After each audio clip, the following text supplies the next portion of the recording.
Alright, welcome to the Forbidden Dispensary. Before we begin, tell me in the comments where you're watching from and what time it is there. I read those late at night more than I should. It reminds me this room isn't just a room. And if this channel actually helps, if you put it on and your mind stops grinding for a while, then like the video and subscribe. Only if it's real for you. I'm not interested in collecting strangers. I'm interested in finding the people who stay. We don't sell anything here. We don't hand out remedies. We don't play pharmacist. We keep stories, sealed, labeled, shelved in the dark, because the United States has a habit of letting ordinary substances become extraordinary problems and then pretending it can't remember how. Tonight's vial is small, familiar, and often misunderstood. Codeine. It isn't the kind of substance that kicks in the door. It doesn't arrive with a siren. It doesn't announce itself as danger. Codeine shows up like help, quiet, measured, printed on a label in calm fonts. In America, that's often enough to be trusted. There's a scene that could belong to almost any decade. A bedroom. A cough that won't stop. The kind of cough that makes the air feel sharp. Like every breath has a price. A parent at the bedside with a spoon and a bottle. The syrup is thick, sweet, almost gentle in the way it slides down the throat, as if it's trying to apologize for existing. The child swallows. The cough slows. And then the room changes. Not in a dramatic way, not like a miracle. More like the world's volume gets turned down, as if someone leaned over a mixing board and nudged one slider down a notch. The pain is still there, the illness is still there. But the body's insistence, its constant demand for attention, fades just enough to make sleep possible. For a parent who has been listening to coughing for hours, that quiet feels like mercy. For the child, it can feel like sinking into a heavy blanket. For the country, whether it knows it or not, that quiet becomes an idea, a small chemical way to negotiate with suffering. America loves negotiations it can complete quickly. And codeine, for a long time, lived in that sweet spot, familiar enough to be considered routine, controlled enough to be treated as serious, and useful enough to keep returning to the conversation whenever the nation got tired of hearing itself hurt. Here's something uncomfortable about codeine that most people never learn until it matters. It can affect different bodies differently. In many people it's mild, almost disappointing. In others it's stronger than expected. Biology translates it unevenly. The same label can produce different nights. That variability is one reason codeine has always been wrapped in argument. One person says, honestly, it barely did anything for me. Another person says, just as honestly, it was the first time I felt okay. And a system that relies on predictable outcomes doesn't like substances that behave like this. Predictability is how you write guidelines. Predictability is how you defend decisions. Predictability is how you sleep at night if your job requires you to make choices about what goes into other people's bodies. But America is not built for predictable suffering. It's built for maximum motion. When a country is always moving, it becomes impatient with anything that slows it down. Pain, illness, grief, exhaustion. It wants those things managed, muted, kept out of the workflow. So it values tools that can create the appearance of normal life. That's how a cough medicine becomes a cultural artifact. Not because it's glamorous, because it's useful. A lot of people over 40 have lived through the era when medicines felt simpler, when you trusted the white coat, when a prescription felt like a door being opened, not a door being guarded, when the pharmacy counter felt like a service desk, not a checkpoint. If you've been watching this country long enough, you've felt the shift. It didn't happen in one day. It happened like climate.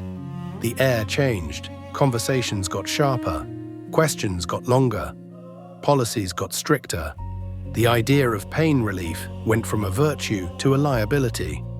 Some of that change was necessary.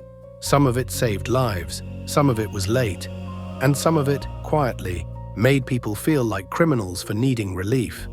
Codeine sits inside that shift like a small hinge. Not the loudest part of the opioid story, but a revealing one, because it's so ordinary. It shows you how quickly ordinary can become suspect when culture, policy, and fear align. Now let's talk about the place where fear becomes a workflow. The pharmacy. In daylight, it's fluorescent and practical, designed to feel neutral. But neutrality is a costume. The pharmacy counter is a border. On one side, people who need something. On the other, substances that can be helpful, harmful, or both, plus the rules that decide who gets what. Pharmacists aren't villains in this story. They're people standing in a flood of responsibility. They're asked to be compassionate and suspicious at the same time. They're asked to protect patients from harm and to protect their employers from liability and to protect their licenses from scrutiny.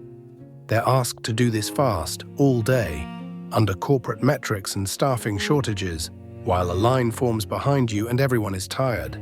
So when you walk up with a prescription, especially a controlled one, you're not just handing over paper or sending over an e-script.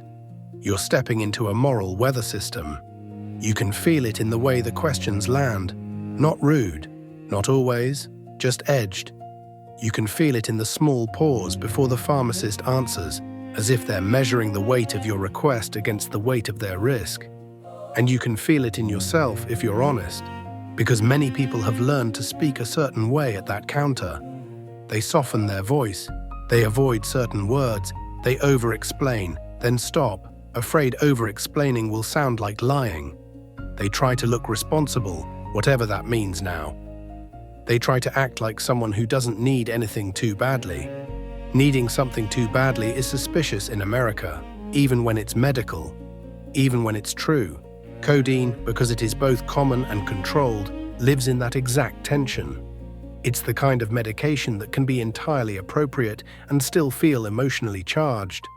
It's the kind of word that can change a room, depending on who says it and what year it is. And then there's the other place where words change rooms. Not a pharmacy, a studio. America has always been a country where substances become symbols. We turn objects into identities. We do it because identities are easier to sell than truths. A substance doesn't need to be everywhere to become a shorthand. It just needs to be visible in the right places, carried by the right voices, repeated until it feels like atmosphere. Once a substance becomes atmosphere, people stop asking what it does. They start asking what it means. And meaning is more contagious than pharmacology. But I'm getting ahead of myself. Not with announcements, just with the natural drift of this story, the way it spreads from bedside to counter to culture to cabinet. Because the most American part of this is not what happens in a lab. It's what happens at home. The medicine cabinet. If you want to know what a family has endured, you don't look at their photos. Photos are curated. Medicine cabinets are honest. They hold the leftovers of sickness and panic and short-term promises. Bottles half-used, labels curling at the edges, expiration dates that passed quietly while life kept moving. People keep leftovers because healthcare feels uncertain. People keep leftovers because the next appointment might be expensive. The next clinic might be booked. The next insurance change might shrink their options. People keep leftovers because a system that makes care unpredictable teaches people to hoard relief. And hoarding relief is one of the ways ordinary substances become dangerous without anyone meaning to do anything wrong. This is what the Forbidden Dispensary collects. Not just molecules, but patterns. The ways a society teaches its citizens to cope and the costs of those lessons. Tonight is not a sermon. It's not a scare tactic. It's not a nostalgia tour for the days when everyone trusted everyone. It's a night walk through a very American paradox. A country that wants comfort quickly and control absolutely, and never wants to admit that those desires fight each other. So we use substances to negotiate with pain, and policies to negotiate with substances, and culture to negotiate with policies, and families to negotiate with all of it. Quietly, behind closed doors, at 2 a.m., when nobody wants to be judged. That's where codeine lives. Not on a chart, not in a headline. In the private hours, when you're tired enough to accept a bargain you would question in daylight. And if you're listening right now, you already understand the appeal of bargains in the dark. In the dark, bargains sound reasonable. That's one of the oldest tricks in American life. Make something feel like a small exception. just tonight, just this once, just until the cough breaks, just until the back calms down, just until you can get through the week. And before you know it, the exception has become part of the furniture. Codeine is rarely the loudest piece of furniture in the room. That's why it lasts. Now, if you're the kind of listener who wants dates and statutes, you can find those anywhere. That's not what this is. This is what those dates felt like on the ground. How a country's policies travel through human bodies and come out the other side as behavior. And the behavior starts in a place that looks neutral until you stare at it long enough. The counter. The pharmacy counter isn't just a place where medication changes hands. It's a place where stories collide. Your story, the clinician's story, the pharmacist's story, the insurer's story, the regulator's story, the corporation's story. Everyone is holding a different version of reality, and they all meet in a rectangle of laminate under fluorescent lights. People assume the pharmacist's job is to dispense a drug. A lot of the time, the pharmacist's job is to decide how much trust can fit inside a transaction without breaking the rules. You can feel that decision even when no one says it out loud. A controlled medication changes the air. It adds an extra second to the pause. It adds an extra layer to the tone. The patient's voice goes a little careful. The pharmacist's voice goes a little official. Everyone is suddenly aware of the invisible audience. Corporate policy, state board, the possibility of a complaint, the possibility of an audit, the possibility that someone will look back at this moment and ask why. For the pharmacist, it can feel like standing at the edge of a cliff with a clipboard. For the patient, it can feel like being asked to be innocent in a way you can't prove. And there's something about American life that makes this especially sharp. We treat need like weakness until it becomes a productivity problem. If you need relief so you can go to work, that need is responsible. If you need relief so you can rest, that need is suspicious. America respects effort more than suffering. So patients learn to translate pain into acceptable language. Not, "I can't take this anymore." More like, "I have to work." Not, "I'm terrified of tonight." More like, "I can't sleep because of the cough." Not, "I'm breaking." More like, "I'm not functioning." In a sane world, a healthcare system would hear the meaning beneath those sentences and respond with care. In America, a healthcare system often hears a risk category. That's the emotional difference between a relationship and a transaction. And codeine, because it sits under the opioid umbrella without always being treated as a major player, is a perfect lens for watching that difference harden over time. You can watch it in the small behaviors, the way a pharmacist's questions changed over the years, the way a patient's posture changed, the way a clinic's voicemail message starts sounding like legal advice, the way no early refills becomes a moral statement instead of a policy. This is what happens when a country tries to solve a trust problem with procedures. Procedures can reduce certain harms. They can also create new ones. The system rarely measures those, because the harms of procedures are often emotional. Shame, avoidance, silence. And silence doesn't show up in a database. That silence shows up at night.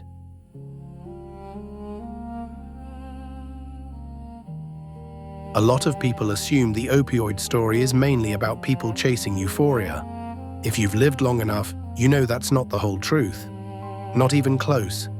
A huge amount of what drives opioid use, especially in ordinary life, is not fun. It's function. It's sleep. It's the ability to sit in a chair without shifting every 30 seconds. It's the ability to cough without feeling like your ribs are cracking.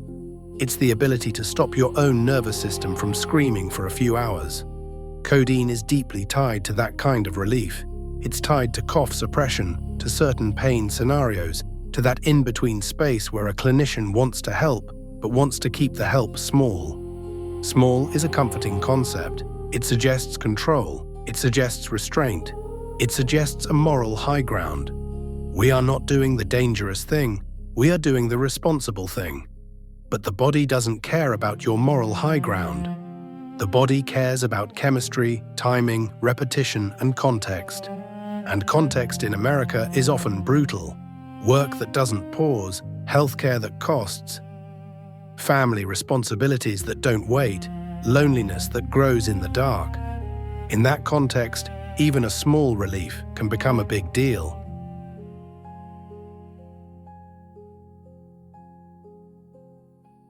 Let's return to the studio for a moment, because the studio explains something important about the American imagination. A studio is a room where you can say almost anything and make it sound controlled. You can put pain on a beat. You can dress it in confidence. You can turn your coping mechanisms into a brand. And the microphone will take it. It won't argue. It won't flinch. It won't ask whether what you're saying will become someone else's instruction manual. It just captures.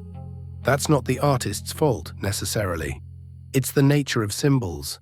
Once a symbol exists, it belongs to the audience too. When codeine became visible as a cultural symbol, especially via cough syrups, what was being sold wasn't a pharmacology lesson. It was an image, slowed speech, softened edges, the mood of being untouchable. If you're older than 40, you've watched this happen across decades with different substances and different styles. The details change, the mechanism doesn't.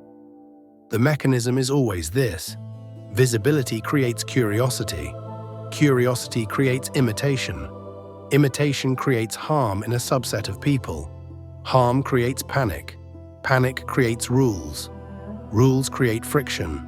Friction creates workarounds. And in the middle of all that, ordinary patients show up at the counter with ordinary needs and discover that the substance in their prescription has started carrying cultural baggage. You can't out-explain cultural baggage at a pharmacy counter. You can only endure it. Anyati. Now, let's talk about why America is so vulnerable to this cycle. Because America isn't just a culture, it's a market. And markets don't like ambiguity. Markets like simple promises.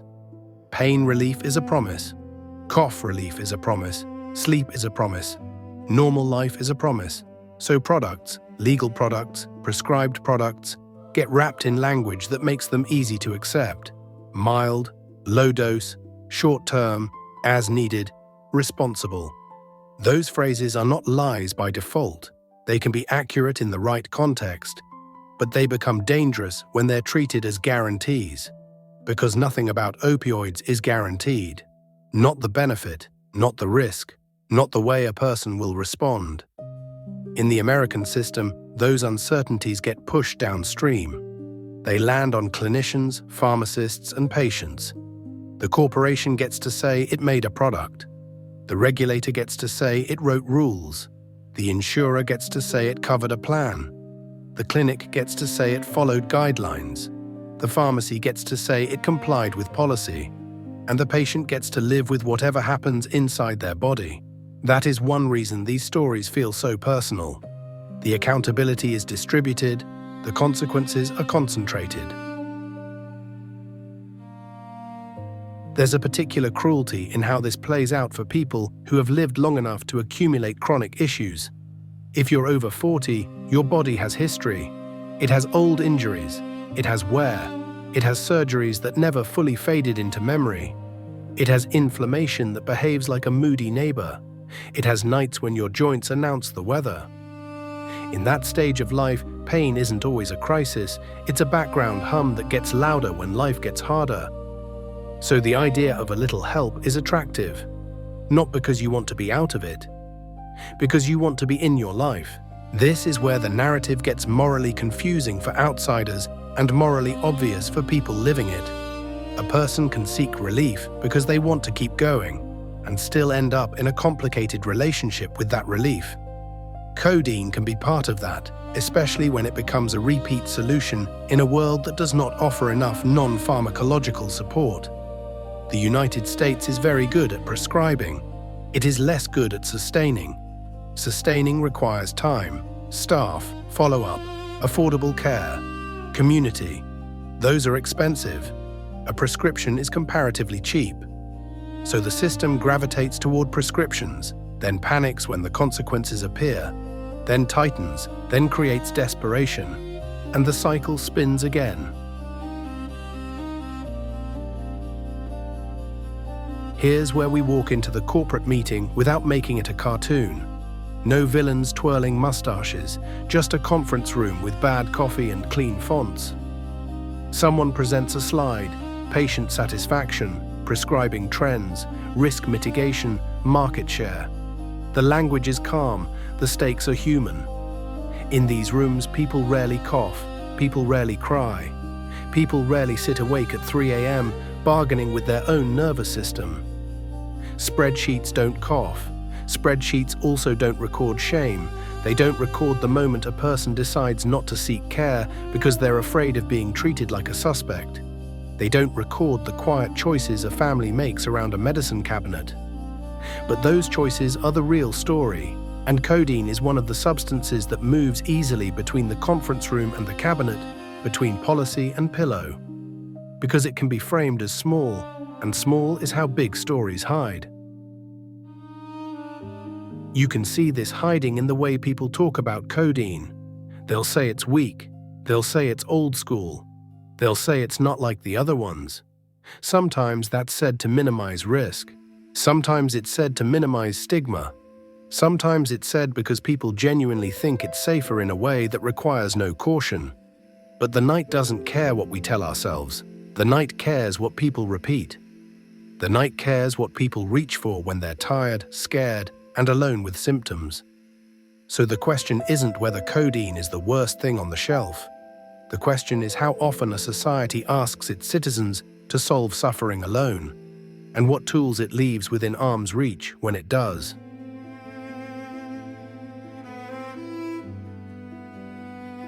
A lot of households have a story that begins without drama: a dental procedure, a bad cough, a minor surgery, an injury that wasn't life-threatening, just life-altering for a while.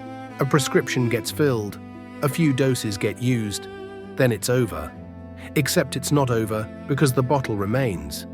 The bottle sits in the cabinet like a spare key. And then a year later, someone's back locks up on a Sunday night. Someone develops a cough before a big work week. Someone can't sleep because anxiety has been chewing them down. The bottle is still there. This is the quiet genius of leftovers. They turn a medical episode into a household resource. And resources get used, not always irresponsibly, not always dangerously, but used. That is where the story becomes domestic. That's where it becomes about family dynamics, fear of cost, and the way people in America hoard relief the way they hoard batteries before a storm. Because they've learned storms come often and the power goes out.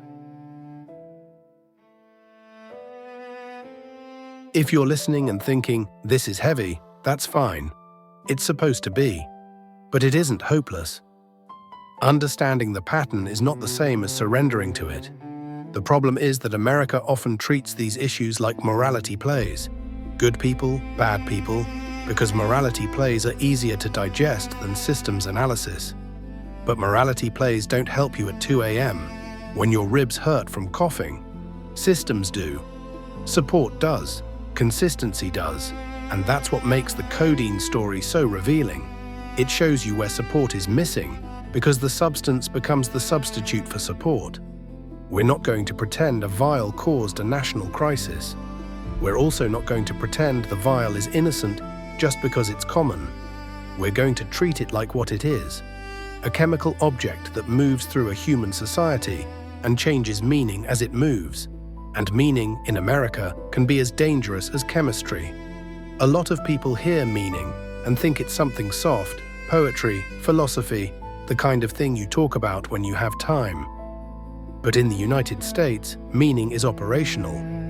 Meaning determines policy. Meaning determines stigma. Meaning determines whether you're treated like a patient or a problem when you ask for relief. And codeine has carried more meanings than most people realize. For some, it means old medicine, a relic from a time when doctors seemed more confident and patients asked fewer questions. For others, it means a mild opioid, a compromise that sounds responsible. For others, it means a cultural reference, an aesthetic of slowdown. For others, it means a family secret in the cabinet. The bottle nobody talks about because talking about it would force everyone to admit they're scared. Those meanings don't just coexist, they compete. And when meanings compete, institutions choose the one that protects them. That's how the next shift happens. The shift where the clinic becomes cautious, the pharmacy becomes rigid, and the patient becomes careful with their words in a way that feels less like healthcare and more like testimony. If you've ever sat in a clinic room and watched a clinician's face change when you mentioned pain relief, you know exactly what I mean. It's not always hostility. Sometimes it's fatigue. Sometimes it's fear. Sometimes it's a practiced neutrality that tries to look kind and ends up looking blank. Because in the backlash era, after the country's opioid story became a national wound, clinicians were asked to do two jobs at once: be the person who reduces suffering and be the person who prevents disaster. Those two goals are not enemies, but the system often treats them like they are. It puts clinicians in a position where helping can feel like risk, and risk can feel like career suicide. So the safest move becomes avoidance, not because the clinician doesn't care, because the clinician has been trained by the system to protect themselves first. That training isn't always explicit. It's cultural, it's whispered in meetings, it's implied in policy memos, it's reinforced by stories of lawsuits and investigations and license reviews. That's what fear does. It teaches, and the lesson spreads.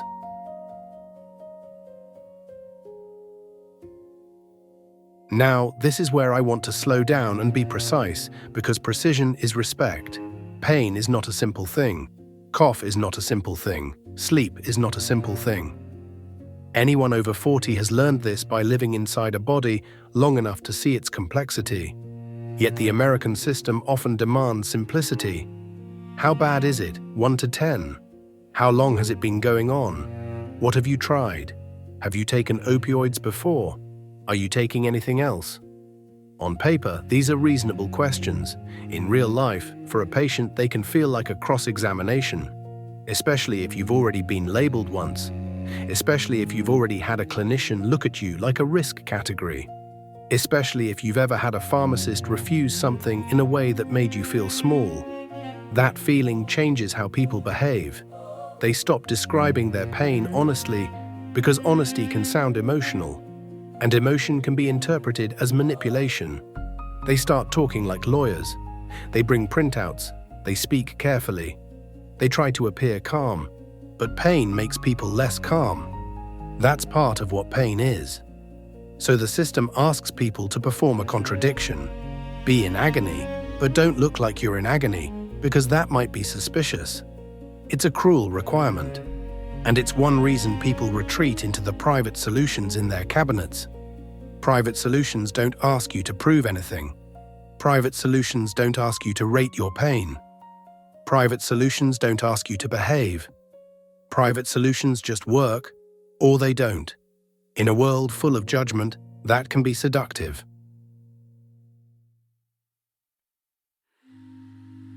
This is where codeine's mild reputation becomes a trapdoor in both directions.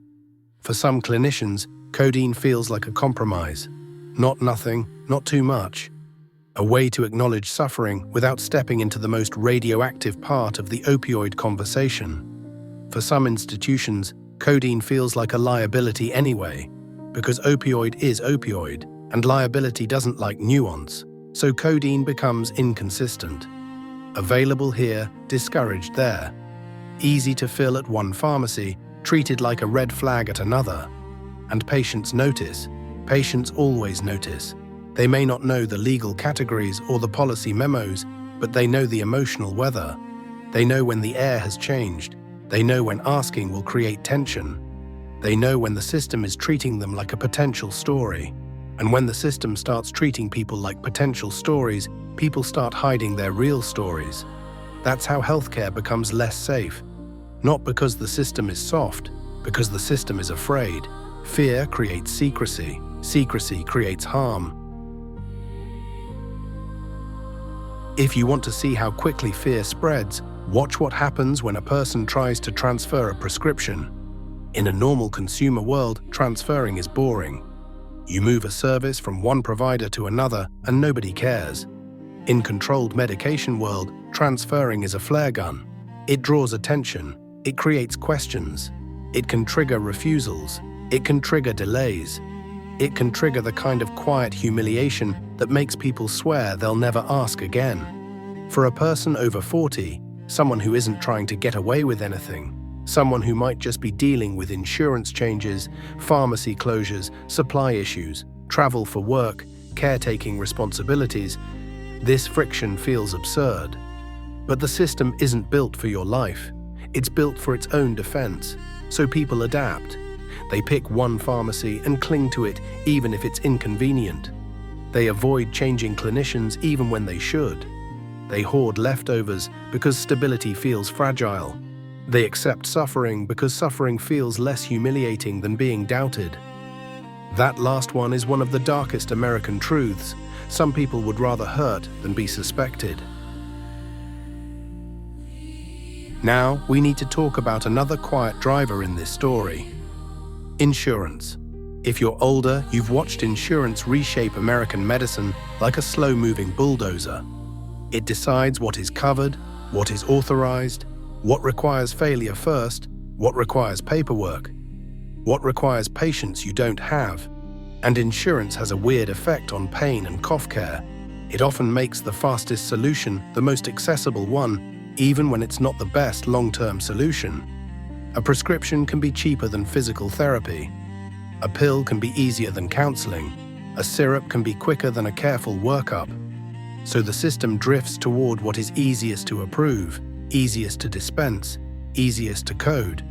Then, when consequences appear, the system blames the people who followed its incentives. That's another American pattern. Punish the behavior you encouraged when it becomes embarrassing. Codeine's story intersects with this pattern because it's often offered as a manageable tool, especially in short-term situations, and because it lives in a family of substances that became culturally and politically explosive. So even when codeine is medically reasonable, it can inherit the stigma. Stigma is not distributed by pharmacology, it's distributed by narrative. And the opioid narrative in America became a moral narrative fast. Some people got sympathy, some people got scorn, some people got both, depending on what they looked like, where they lived, how they spoke, what kind of insurance they had, and whether the public could imagine themselves in that person's body. Empathy is not fair in America. It's influenced by proximity and image. That's not how medicine should work, but medicine doesn't operate in a vacuum. It operates in a country. Now let's go back to the house, because the house is where the narrative becomes physical. A medicine cabinet is a strange altar. It holds things we reach for when the body stops cooperating. It holds proof that we are not in control. It holds the remnants of episodes we survived. And because people are busy, and because throwing things away requires effort and knowledge and trust that you won't need it again, cabinets become cluttered with old solutions. Old solutions become temptation. Not always in the dramatic sense, sometimes just in the exhausted sense. You're sick, you're tired, you're out of patience. You remember there's something in the cabinet that helped once. That's not a criminal thought, that's an American thought. Because America teaches people to solve problems privately when the public system feels expensive, humiliating, or unreliable. So people self-manage. They self-manage cough. They self-manage pain. They self-manage insomnia. They self-manage anxiety. And then, if something goes wrong, the country acts shocked that people did what it trained them to do. A lot of harm begins not with euphoria, but with routine. A person takes something to sleep. They sleep. They take it again a week later, then again. Then they start needing more quiet than before to get the same rest. Then they start noticing that life without it feels sharper, louder, harder. This is how dependence can feel from the inside, not like a party, but like a slowly changing baseline. And codeine, because it can be tied to sleep through cough suppression and sedation, can play into that shift when it's used repeatedly or outside a careful medical frame. The tragedy of mild substances is that they don't announce their seriousness. They let seriousness accumulate quietly. If you've made it this far, you've probably noticed what we're doing. We're refusing to flatten people into caricatures. That matters, because America loves caricatures. They're convenient. They let us separate us from them. They let us believe harm only happens to certain types of people. But Codeine's history doesn't stay in them. It has always been close to us. The cough in the bedroom, the dental surgery, the winter illness, the old injury, the sleepless night. That closeness is exactly why it's dangerous to treat it like a simple villain or a simple hero. It's a tool. And tools become dangerous when the environment is unstable, when the user is desperate, when the system is inconsistent, when support is missing. America provides plenty of tools. It provides less support. That's the imbalance beneath the whole story. If you want to find the real turning point in an American crisis, don't look for the loudest tragedy. Look for the moment institutions start speaking in slogans. That's usually when they've run out of patience for nuance. When opioid harm became impossible to ignore, the country did what it always does under pressure. It tried to fix a complicated reality with simple messaging. Not because messaging is evil, but because messaging is fast. Messaging is cheaper than staffing, cheaper than treatment beds, cheaper than mental health access, cheaper than long follow-up appointments, cheaper than building a system that makes it easier to ask for help than to hide. So the signs went up, the posters, the warnings, the public service announcements with serious voices and sad music, the school assemblies, the awareness campaigns that asked teenagers to make wise choices while the adults who designed the world around them made choices driven by profit and panic. And somewhere in all that, codeine, quiet, old, familiar, became part of the warning collage. Not always by name, but by association. Opioids, controlled substances, misuse, overdose, risk. Messaging has a particular weakness. It treats everyone like they're at the same starting line, but people aren't. A person with stable care, stable housing, stable relationships, and a body that mostly cooperates hears a warning and nods. They think, that makes sense. A person who is exhausted, in pain, underinsured, and trying to keep a job hears the same warning and thinks, okay, but what do I do tonight? That's the difference between information and support. Information tells you what not to do. Support gives you something else to do. America loves information. It's easy to distribute. It makes us feel responsible without forcing us to change the structure of anything. Support is harder. Support is intimate. Support requires money and time and the willingness to treat suffering like a community problem instead of a private inconvenience. So we got messaging, and messaging in this story becomes another kind of border, not between substances and people, between public virtue and private reality. Mamia. If you've ever watched a public health campaign and thought, this wasn't made for people like me, you're not imagining it. A lot of campaigns are built for the audience that is easiest to reach and easiest to persuade. They're built for the person who already has options. They're built for the person who can comply. But the most dangerous situations are often the ones where compliance is not the issue. Desperation is. In those situations, the brain doesn't need a poster. It needs relief. It needs a plan. It needs a human being who has time to stay in the room long enough to make choices safer. So messaging can create an ugly side effect. It increases shame without reducing need. And shame is gasoline. Shame makes people hide. Shame makes people lie to clinicians. Shame makes people avoid pharmacies. Shame makes families keep secrets. Shame makes people solve problems alone. A system that relies on shame as a safety tool is a system that will eventually be surprised by what it finds in the dark. The dispensary has a simple belief about shame. It is very effective at silencing people right before they most need to speak. Now, warnings and labels do have value. They can educate. They can prevent casual mistakes. They can reduce accidental harm. They can make certain risks visible. But there's a difference between making risk visible and making risk manageable. In America, we are very comfortable saying, this is dangerous. We are less comfortable saying, Here is the funded, accessible path to safety. Think about how often the message stops at fear. Don't do this, don't take that, don't mix, don't share, don't keep leftovers, don't trust the cabinet, don't trust your friends. Those aren't wrong, they're incomplete. Because don't is not a plan. A plan is a set of steps that can actually be taken by the person hearing them. And a lot of Americans cannot take the recommended steps because the recommended steps assume access. Call your doctor if you have one. See a specialist if you can get in. Get therapy if it's covered. Try physical therapy if you can take time off. Use non-drug supports if you can afford them. Dispose of leftovers properly if you know where and if you trust the process. This is what makes public messaging feel so hollow to many adults over 40. You've lived long enough to see how often recommended means for people with time and money. So the campaigns play, and people nod, and the country congratulates itself for caring. And the real behavior, the night behavior, continues.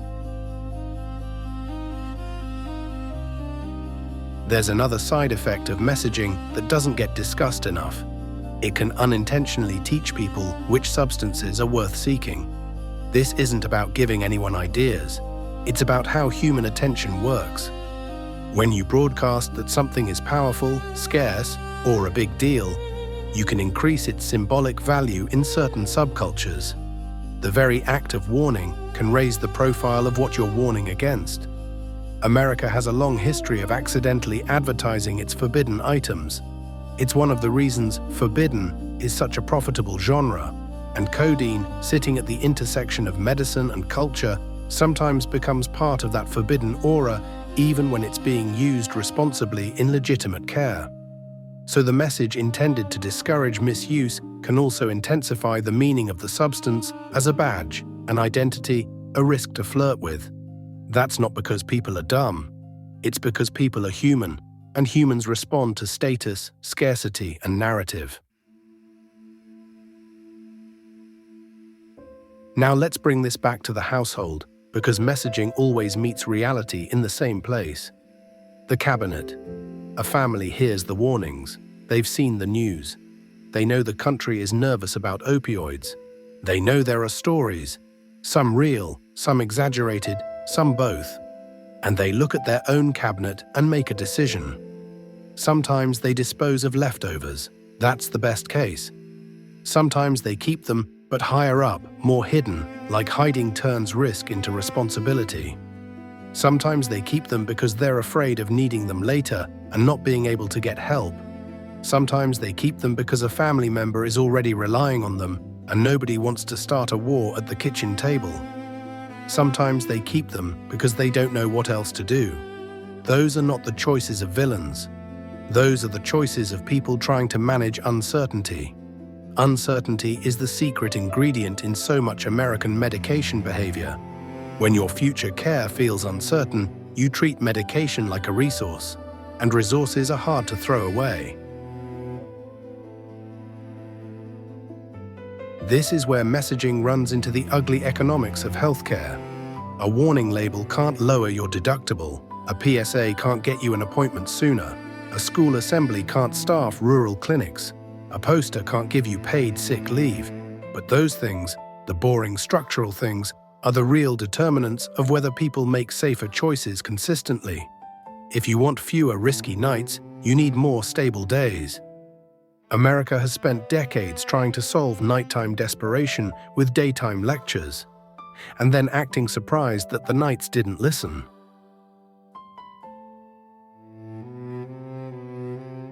Now, I want to say something directly to the older listener who has lived through multiple drug panics.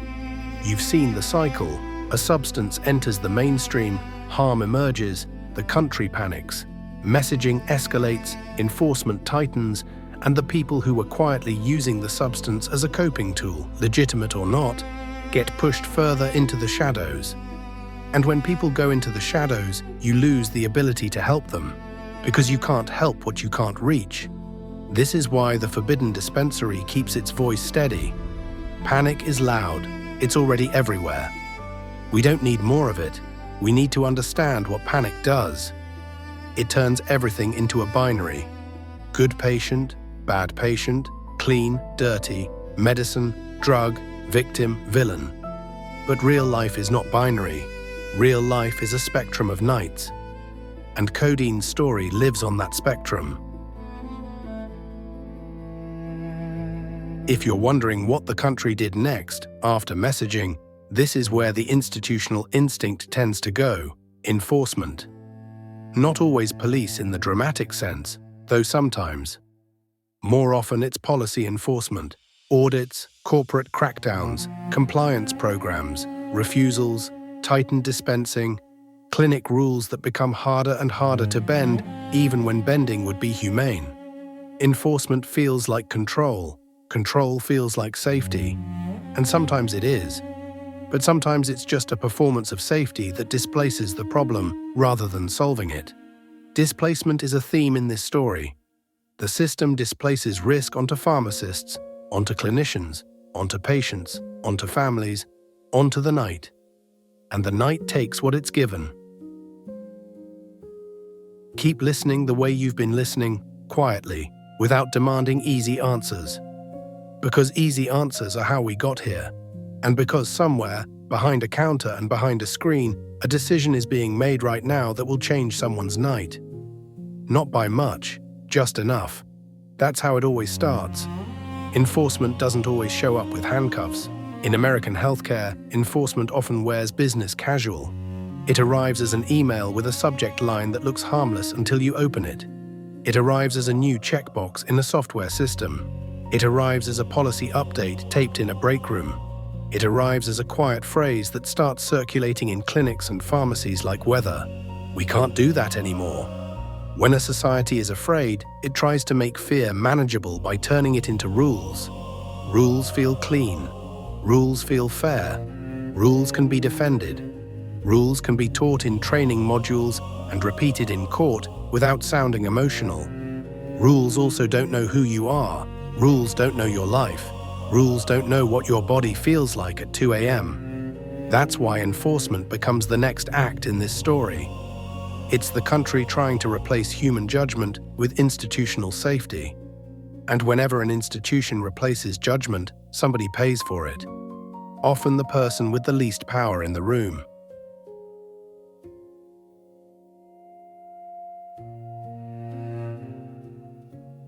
At the pharmacy, enforcement looks like hard stops. A prescription that used to be filled routinely now triggers a consultation, a delay, a refusal, a request to verify something that can't be verified quickly. The pharmacist has a screen full of requirements and not enough time to explain them in a way that doesn't feel like an accusation. The patient hears no and interprets it as moral verdict. The pharmacist says no and experiences it as self-protection. Both can be true, and Codeine, again sitting in the middle, gets caught in the overall tightening of anything under the opioid umbrella. Not because every codeine prescription is suspicious, but because the infrastructure is built to treat risk as contagious. If one category caused trouble, every member of that category inherits suspicion. That is how public policy behaves when it is shaped by panic.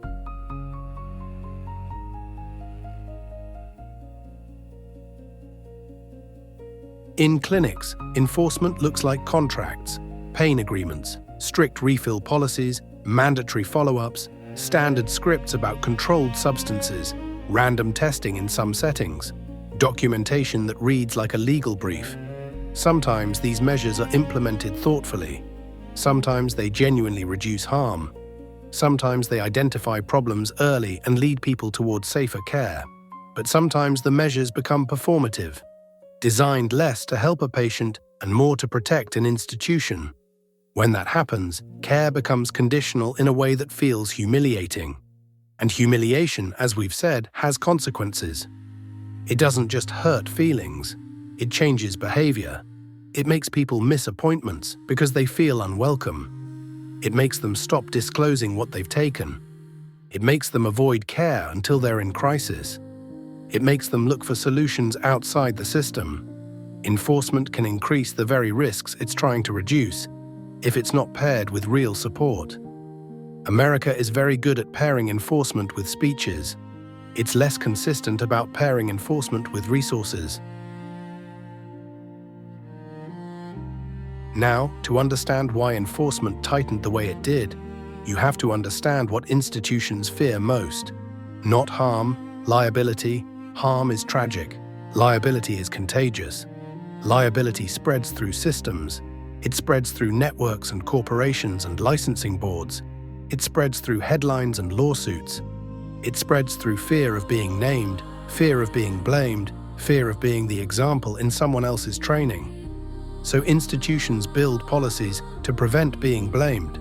Those policies can reduce harm, but they're often optimized for defensibility, not compassion. Defensibility is an American language. You can hear it in phrases like due diligence, standard of care, risk mitigation, compliance, zero tolerance. Those phrases sound professional. They also sound cold because they are. They are designed to keep the institution safe, not to keep you warm. And this is where older adults feel the change most acutely, because you remember when medicine felt more personal, for better and worse. You remember when a clinician could take a little more time, make a little more of a judgment call, treat you like a person and not a liability exposure. Now, even good clinicians practice under a ceiling of fear. Fear compresses compassion.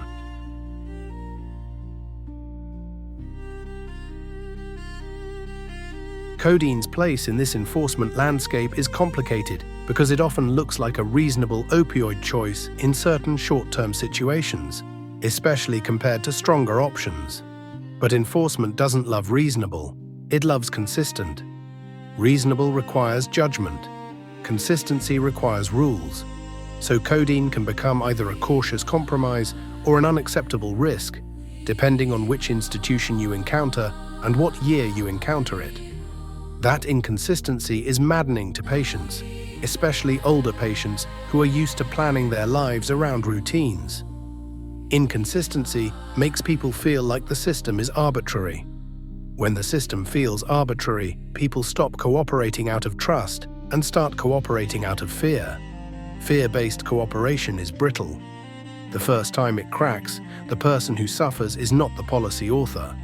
It's the person with the cough, the back pain, the post-surgical ache, the chronic condition, the person who just wanted to sleep. Now let's look at enforcement from the other side, because every enforcement story has a human being doing the enforcing. A pharmacist isn't thinking, how can I make this patient miserable today? They're thinking, how do I get through this shift without making a mistake that costs me my license? A clinician isn't thinking, how do I abandon people in pain? They're thinking, how do I practice in a way that won't destroy my career or my clinic? A nurse isn't thinking, how do I make someone feel judged? They're thinking, how do I follow policy, keep the doctor moving, and keep the room from spiraling? This is why blaming individual professionals is too simple. Professionals are living inside the same fear system as patients, just with different consequences. Patients fear suffering and stigma. Professionals fear harm and liability. The system sets them against each other, and that conflict plays out in tiny moments. A tone of voice, a refusal, a delay, a sigh, a phrase like, "We don't do that." Tiny moments that become huge at night. Enforcement also changes how communities talk about substances. When rules tighten, language shifts. People stop saying medicine and start saying that stuff. People stop discussing prescriptions openly and start whispering. Families stop asking questions because questions feel dangerous. And the cabinet becomes even more charged, because now the substance inside it carries not only chemical risk, but reputational risk. If a neighbor heard you had it, what would they think? If a family member found out you took it, what would they assume? Shame and suspicion are social enforcement mechanisms. They work even when the police never show up. Sometimes they work better because they live inside you. This is how the country enforces behavior without ever writing a new law. It changes the moral climate. The moral climate around opioids has done something particularly American. It has turned relief into a loyalty test. Are you the kind of person who deserves relief? Are you the kind of person who can be trusted with relief? Are you the kind of person who will remain admirable while suffering? Older adults especially run into this in a specific way. Many of you were raised in a culture where toughness was a virtue and complaint was a weakness. You learned to downplay symptoms. You learned to work through pain. You learned to treat your body like something you can order around. Then you entered a healthcare climate where downplaying symptoms makes you look fine, and looking fine can reduce your access to help. So you're stuck. If you describe your pain honestly, you risk suspicion. If you describe it modestly, you risk dismissal. That is not a clinical dilemma. That is a cultural one. And it's one reason the enforcement era can feel like it punishes the very generation that tried hardest not to be a burden.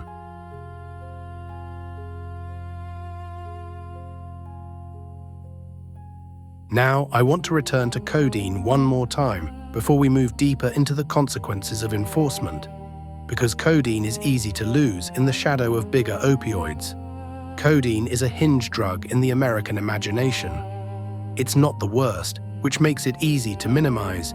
It's an opioid, which makes it easy to fear. It's old, which makes it feel familiar. It's controlled, which makes it feel illicit even when it's legal. It can be associated with cough and sleep, which makes it feel domestic. It is the kind of substance that can be quietly present in a lot of lives, shaping behaviors in small ways that don't look like a crisis until you zoom out. And when the country zoomed out and panicked, enforcement became the answer. Enforcement inevitably created workarounds. Workarounds created new risks.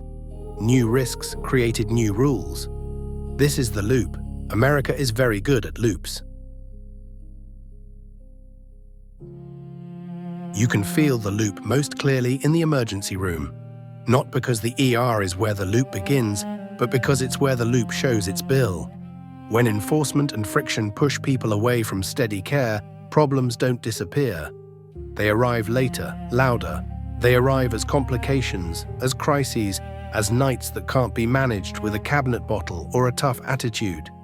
The ER is where the system finally has to look at the person it has been treating as a risk profile. In the ER, the profile has a pulse. And once something has a pulse, it becomes harder to pretend the solution is a slogan. In the emergency room, nobody asks you to be a good patient in the same way. They ask you what hurts, what you took, what you can't breathe through, what you can't stop. They ask quickly because time matters there in a way it doesn't in policy meetings.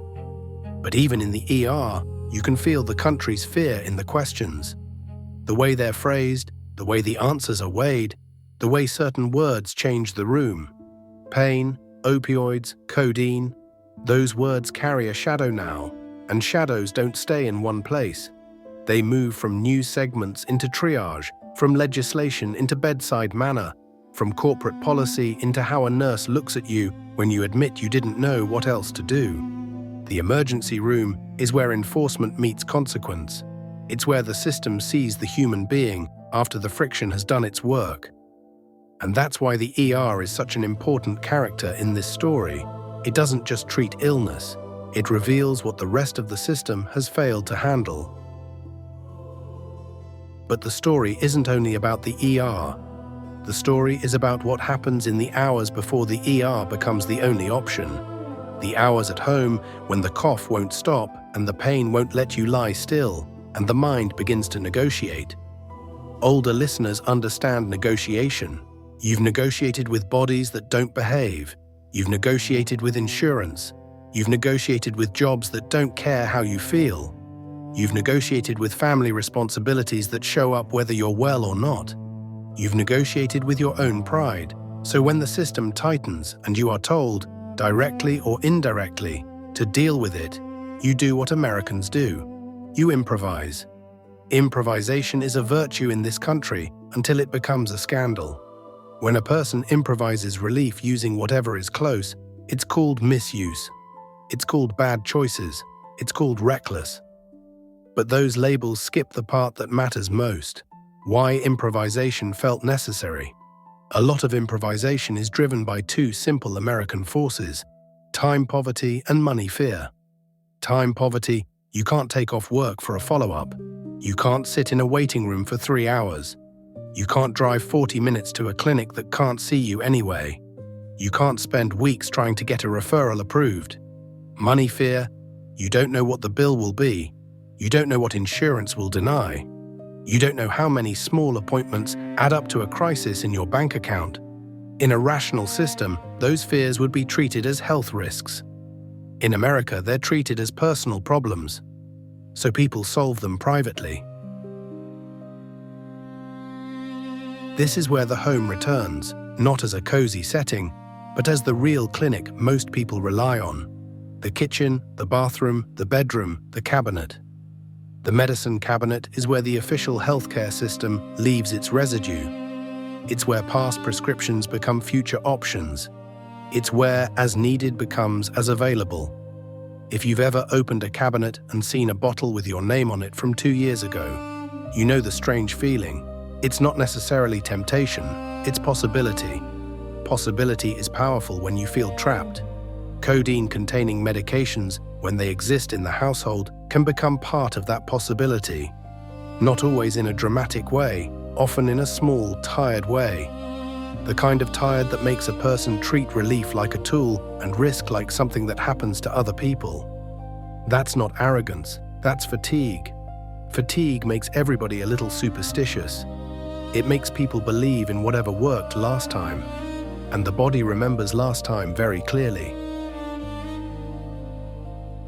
Now, let's talk about what enforcement and fear do to the most important ingredient in healthcare: honesty. When you create a climate where people expect judgment, people become less honest. Not because they want to deceive, but because they want to avoid humiliation. A patient underreports what they've taken because they don't want to be labeled.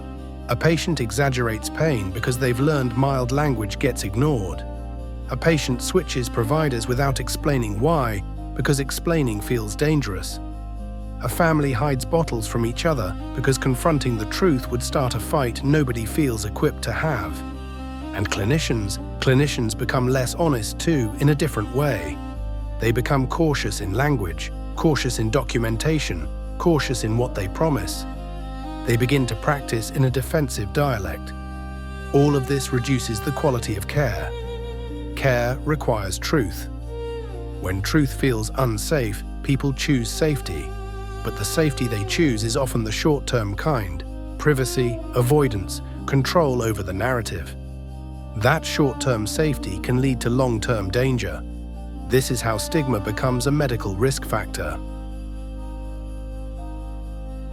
Now, codeine's role in this honesty problem is subtle but real, because codeine sits in that gray area where people can tell themselves a story. I'm not doing anything crazy. It's just cough medicine. It's a small one. It's not like the other stuff. Stories like that are comforting. They help people maintain an identity they can live with. Responsible adult, not that kind of person. America is obsessed with that kind of person. We act as if harm only happens to a recognizable stereotype. But harm doesn't respect stereotypes. Harm respects access and repetition and biology and isolation. That's what makes codeine such a revealing subject. It shows how a substance can be both normalized and risky, depending on how it's framed in the mind and how it's used over time. Let's be honest about something else. A lot of people over 40 have a deep, understandable distrust of being lectured. You've lived through too many cycles of moral panic. You've seen institutions declare certainty and then reverse themselves. You've seen public health messages swing from one extreme to another.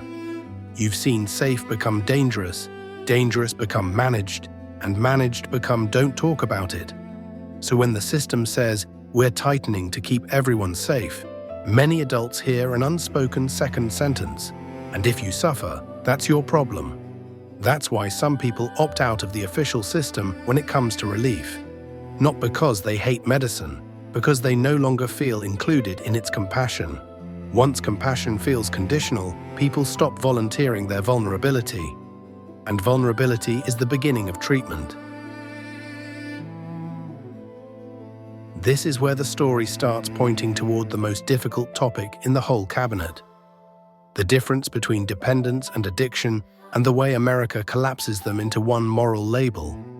Dependence can happen when a body adapts to repeated exposure to a substance. It's physiology. It can occur even when someone takes medication as prescribed. Addiction is more complex, a pattern of compulsive use despite harm, shaped by biology, psychology, environment, trauma, and availability.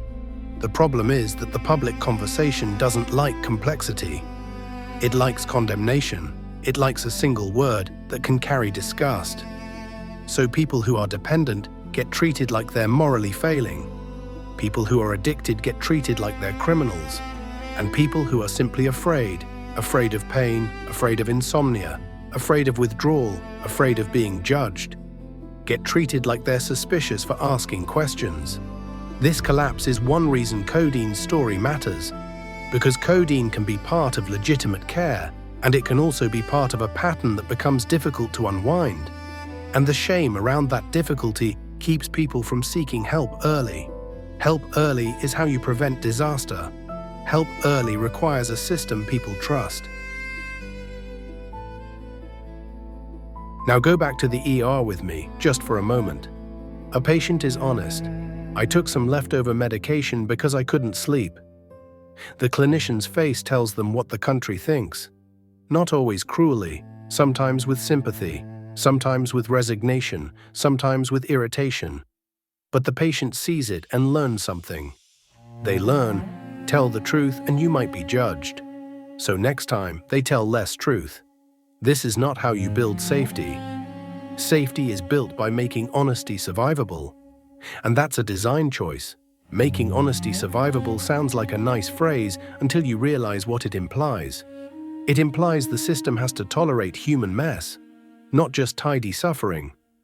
Not just respectable pain, not just the kind of patient who uses perfect language and has perfect insurance and never misses an appointment. Real human mess. The kind that happens when a person is sleep-deprived and scared and trying to keep a job and take care of a parent and hold a marriage together while their own body slowly turns into a daily negotiation. America is not built to tolerate mess. America is built to monetize it or punish it. So instead of making honesty survivable, we made honesty risky, and then we acted confused when people chose silence.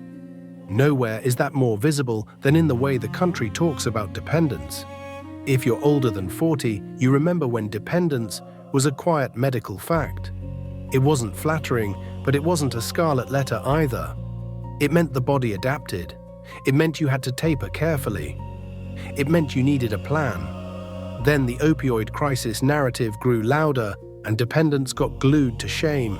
It became a moral smell, so people stopped using the word. Or they used it as an insult, or they used it as a threat, and a threat is not a treatment. Here's why this matters for codeine. Codeine often enters lives under the banner of legitimacy. Cough relief, post-procedural pain, short-term management. It doesn't announce itself as a long-term relationship. It's framed as temporary, modest, controlled. But the body doesn't experience temporary the way a policy memo does. The body experiences repetition. If a person uses an opioid repeatedly, whether that opioid is considered mild or not, the body can adapt. That adaptation can create a new baseline. A person can find themselves needing the substance not for pleasure, but to feel normal, to sleep, to stop the nervous system from screaming. This is where older adults often feel betrayed, not by the clinician, not by the pharmacy, not even by the medication, but by the story they were told about control. They thought as prescribed meant immune. They thought low dose meant safe. They thought short-term meant won't change me. And then they discover the truth that is both simple and hard. The body changes with exposure. That doesn't make you weak, it makes you human. But in America, being human is sometimes treated like a violation. So what does a person do when they feel that shift? If the system is trustworthy, they talk about it early. They say, "I'm noticing I need this more." They say, "I'm afraid of stopping." They say, "I don't want this to get worse." And the system responds with a plan: monitoring, tapering if appropriate, alternative supports, counseling, clear education without humiliation. If the system is not trustworthy, if the person expects to be judged or cut off, they do something else. They hide. They stretch prescriptions. They save doses for emergencies. They ration. They take less than they need and suffer. Or they take more than intended on bad nights. They avoid follow-ups. They avoid disclosing. They look for help in places that don't ask questions. Not because they want to be reckless, because they want to stay in control of the narrative. When you feel your body slipping out of control, controlling the narrative can feel like the last form of dignity you have left. That's why shame is so dangerous in medicine. It pushes people into secrecy at exactly the moment transparency would be safest. And shame doesn't just come from clinicians or pharmacists, it comes from families. Families often don't know how to talk about these substances without turning the conversation into accusation. You can hear the fear inside the accusations. "You're taking those again? Why do you need that? Are you addicted?" Those questions can be asked with love, but they land like a spotlight. And the person being asked may already feel fragile, physically and emotionally. They may already feel guilty for needing help.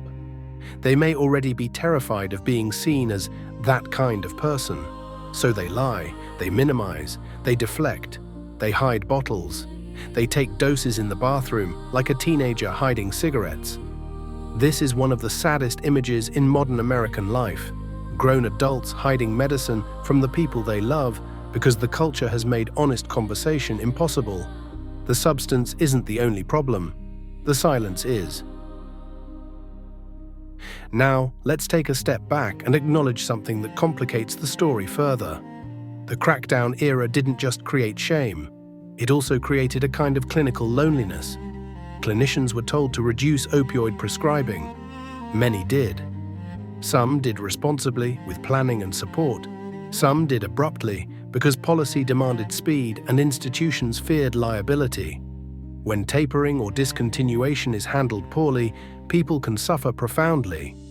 Their pain can flare, their sleep can collapse, their mental health can deteriorate, their functioning can fall apart. And when people fall apart, they don't just suffer physically. They lose pieces of their lives, jobs, relationships, stability. Older adults are especially vulnerable to this kind of collapse because you often have less margin. You have obligations. You have bodies with history. You have fewer fresh starts. You can't just pivot to a new job easily. You can't just move across the country for a new provider. You can't just decide to become a different person. So when a system makes a blunt move, the consequences can be brutal. And bluntness, again, is what systems do when they're afraid. And codeine is not always at the center of these tapering stories, but it is part of the broader environment that shaped them. An opioid category under scrutiny, a culture primed to assume the worst, institutions eager to demonstrate control. Even when codeine is smaller, the atmosphere it lives in can still be heavy. And heaviness changes outcomes. Heaviness makes conversations harder. Heaviness makes clinicians less willing to individualize care. Heaviness makes patients less willing to disclose struggles. Heaviness makes families more reactive and less supportive. In other words, heaviness makes the system less intelligent. And medicine without intelligence is just procedure. There's another layer here that America rarely admits: the role of trauma and mental health. A lot of adults, especially adults who have lived decades, carry things they never got to process properly. Loss, war, divorce, childhood neglect, accidents, economic stress, the slow grind of being needed by others without being cared for in return. Pain and trauma often talk to each other. They amplify each other. Insomnia is often not just a symptom, it's a messenger. When a substance offers quiet, it can feel like a private therapist who never asks questions. That's not a healthy relationship, but it's an understandable one. And if the healthcare system doesn't offer accessible mental health support, substances can become the substitute. This is not a moral failure, it's a resource gap. America has resource gaps the way some houses have drafts. You don't notice them until the weather turns cold, and then you can't ignore them. The opioid era was the weather turning cold. Now, here's what happens when shame, resource gaps, and enforcement converge. The system begins to see every request for relief as a potential crime, and the patient begins to see every interaction with the system as a potential humiliation. So both sides start protecting themselves. Protection looks like distance. Distance looks like coldness. Coldness looks like cruelty. And cruelty, even when unintentional, creates backlash in the human soul. People stop cooperating. People stop trusting. People stop asking. That's when substitution becomes more dangerous, because it becomes more isolated. Isolated use is where accidents happen. Isolated suffering is where despair grows. And despair is one of the most lethal substances in the American cabinet, because it doesn't come in a bottle, so nobody knows how to regulate it. If you want to understand the deepest tragedy of this story, it's not that people misuse drugs. It's that a society created conditions where so many people felt they had to choose between being believed and being relieved, between being dignified and being comfortable, between being safe and being functional.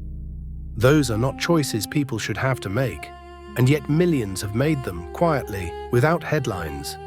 That's why this story belongs in the Forbidden Dispensary, not because codeine is exotic, because it is ordinary enough to touch the kind of life that never makes the news, the kind of life you're probably living. There are two kinds of pain in this story: the pain the body gives you, and the pain the system adds. The system-added pain is harder to describe because it doesn't show up on scans. It shows up as friction, delay, paperwork, suspicion, a tone of voice that makes you feel childish for needing anything, a policy that treats your life like a predictable spreadsheet when your life has never been predictable. That second pain is one of the reasons people drift towards substitution, not because they want to get away with something, but because they want to get away from a system that has started to feel like it's punishing them for being human. Substitution is what people do when the sanctioned path becomes too narrow. And in America, sanctioned paths narrow all the time.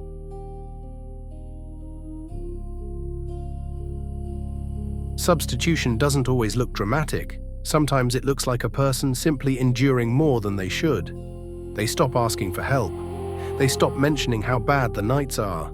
They stop bringing it up at appointments because they don't want the conversation.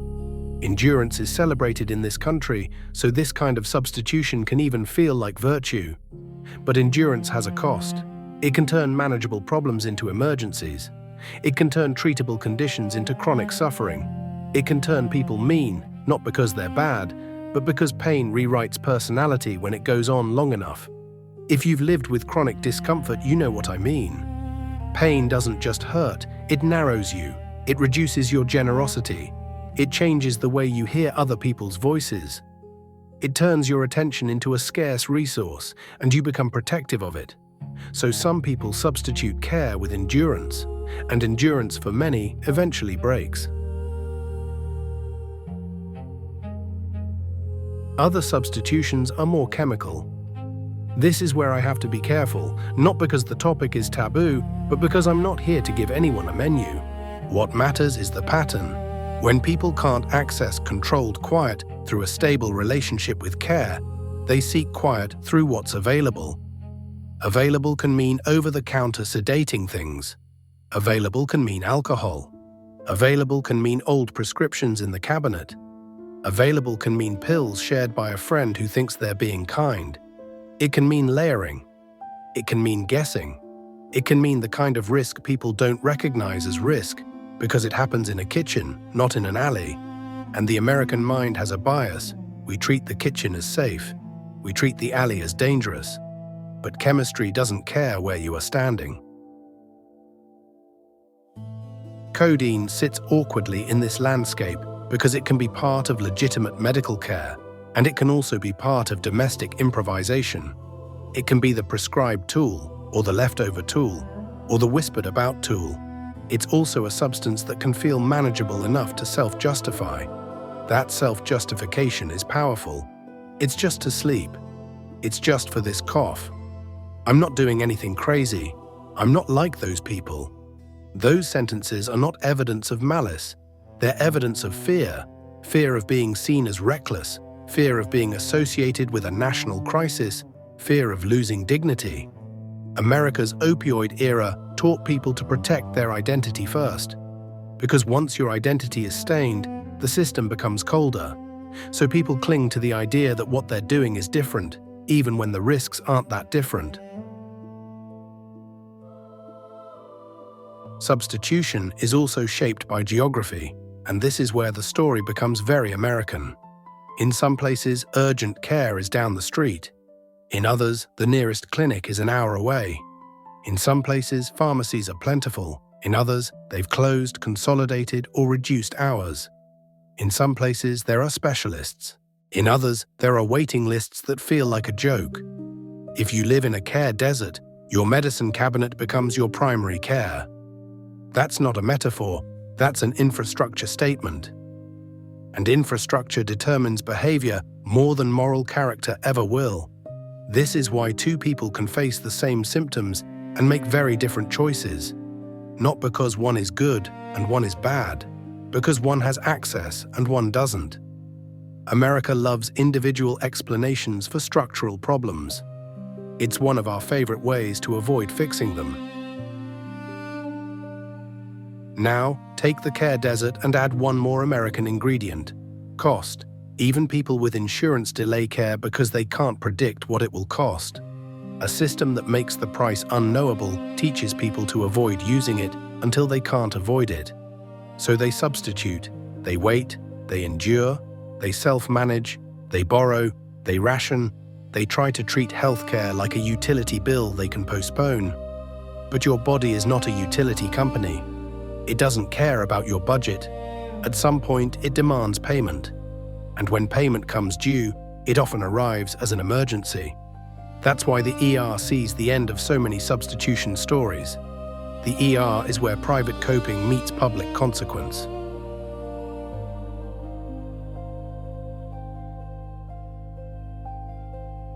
There's another substitution that's harder to talk about because it hides inside responsibility language. Substitution of relationship with rules. Patients start choosing clinicians and pharmacies based on predictability rather than quality. They learn which places will treat them like a person and which will treat them like a risk. They become strategic. They become cautious. They become less emotionally honest and more administratively competent. That's a survival skill in a bureaucratic system. But it also turns medicine into something colder. It turns healing into navigation. Navigation is tiring.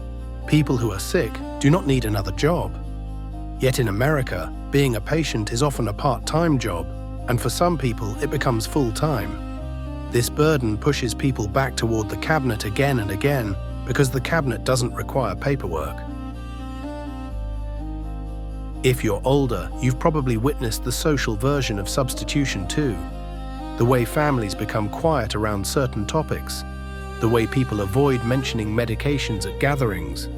The way the phrase pain meds can shut down a conversation. The way some people make jokes to avoid fear, and others make accusations to avoid helplessness. The family system substitutes open dialogue with tension, and tension is another kind of risk factor. Because it makes people isolate. Isolation is where patterns grow unchecked. Isolation is where the dosage mistakes happen. Isolation is where someone is found too late. That's not melodrama. That's the quiet reality behind a lot of statistics. Now, I want to point at a harsh paradox that the US created in the backlash era. The country insisted on tighter control, more monitoring, more caution, more restriction. At the same time, it failed to build enough accessible alternatives, pain clinics that people can afford, mental health support that's not a maze, physical therapy that's not a luxury, addiction treatment that's not surrounded by shame, social supports that reduce desperation. So the system said, in effect, do less of the risky thing. But it didn't consistently provide, here's the safe thing you can actually get. That gap between what is demanded and what is provided is where substitution thrives. Substitution is the ecosystem that grows in gaps.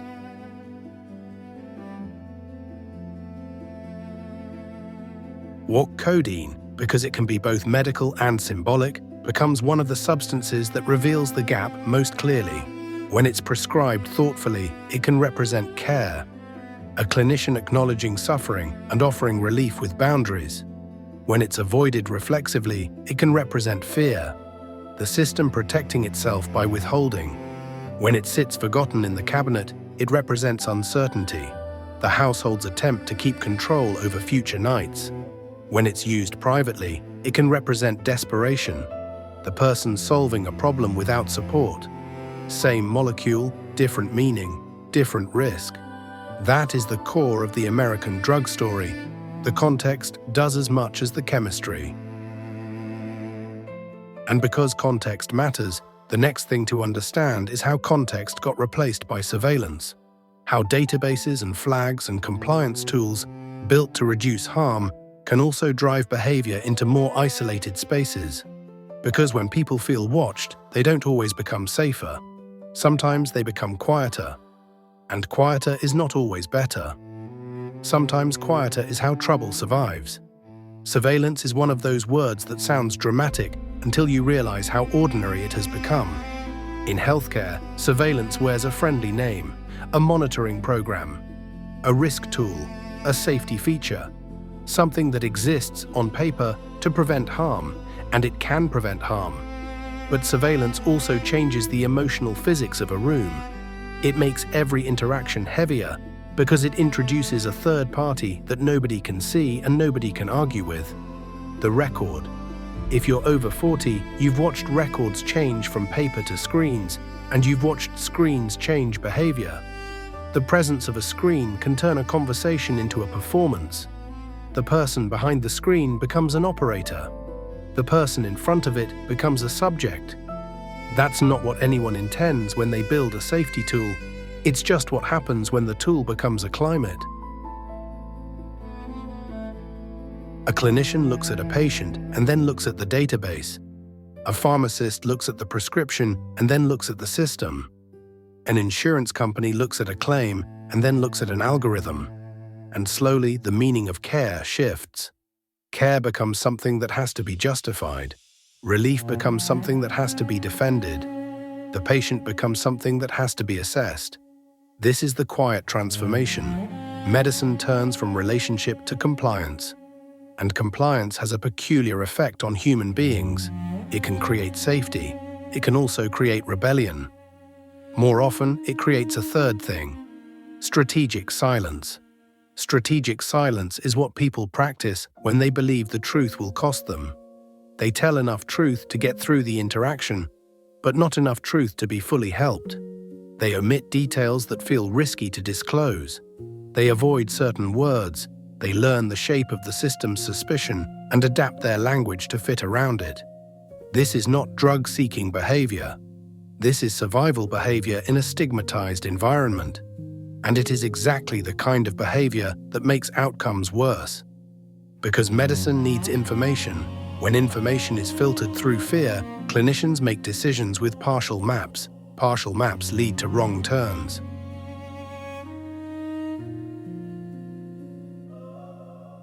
Codeine's presence in this surveillance era is strange because it can be treated like a small thing and a big thing at the same time. In many minds, codeine is not that strong, but in many systems, codeine is still an opioid, still controlled, still part of the category that draws scrutiny. So a patient can feel confused. Why does this feel like a big deal when everyone says it's mild? The answer is that the system is not reacting to codeine alone. It's reacting to the story codeine sits inside. And in the surveillance era, stories get flattened into flags. Flags don't carry context. Flags don't carry nuance. Flags don't carry the fact that your dentist prescribed something after a procedure and you filled it once and never touched it again. Flags don't carry the fact that you've been stable for years. Flags don't carry the nights you didn't sleep or the back you can't straighten out. Flags carry patterns, and patterns can look suspicious even when the truth is boring. This is another reason older adults feel disoriented. You can be doing your best and still be treated as if you're gaming the system simply because your life is complicated enough to create a pattern. Complicated lives create complicated data. Data systems often interpret complication as risk.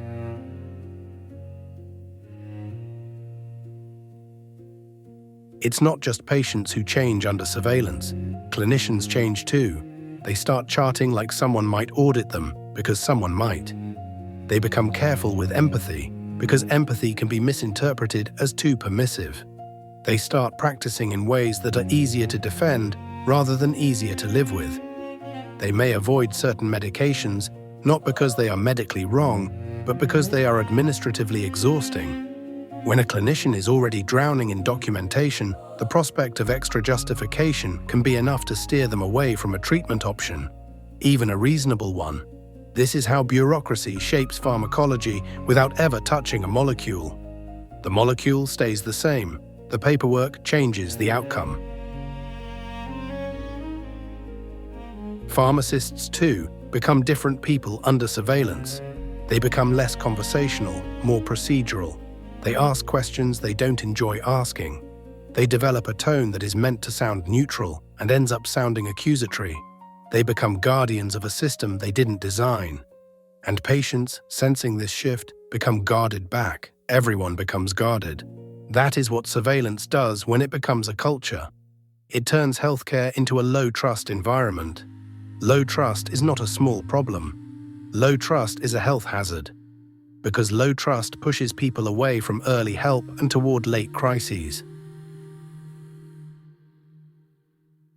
There's a specific kind of cruelty in the surveillance era that older adults recognize immediately. It's the feeling that your life is being reduced to a score, not in an explicit social credit way, but in a quiet administrative way. If you do certain things, you become high risk. If you change pharmacies, high risk. If you have a past substance use history, high risk. If you have certain mental health diagnoses, high risk. If you live in a certain area, high risk. If you're young, high risk. If you're poor, high risk. If you're in pain, high risk. At some point, you start to wonder what isn't a risk. This can create a strange resignation. If you're going to be treated like a risk anyway, why bother trying to be perfectly compliant? Why bother disclosing everything? Why bother trusting? That resignation is dangerous, not because it makes people immoral, because it makes people disengage. Disengagement is where the system loses the chance to intervene gently. Then, when the system finally sees the person again, it's in the ER, or in withdrawal, or in crisis, and everyone acts surprised. Surveillance does not automatically create safety. Sometimes it just delays disaster until it's louder.